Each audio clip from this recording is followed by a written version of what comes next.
اللهم صل على سيدنا ومولانا محمد صاحب التاج والمعراج والبراق والعلم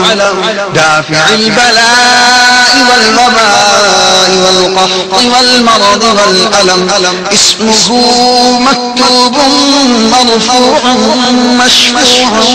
منقوش في اللوح والقلم سيد العرب والعجم جسمه مقدس معطر مطهر منور في البيت والحرم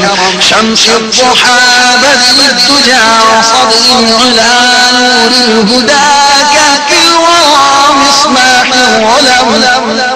جبين الشيم شفيع الأمم صاحب الجود والكرم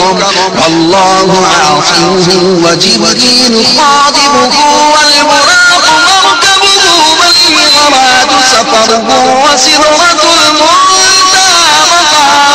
وسدرة المنتهى مقامه وقاب قوسين مطلوبه والمطلوب مقصوده والمقصود موجوده سيد المرسلين خاتم النبيين شفيع المذنبين أنيس الظالمين رحمة للعالمين راحة العاشقين مراد المشتاقين شمس العارفين سراج السالكين مصباح المقربين محب الفقراء والغرباء والمساكين سيد الثقلين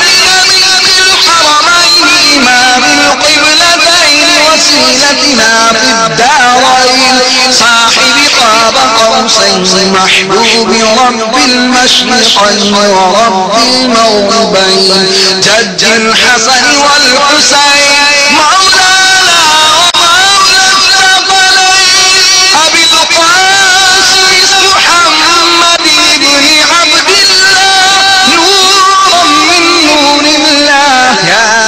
أيها المشتاقون بنور جماله صلوا عليه وآله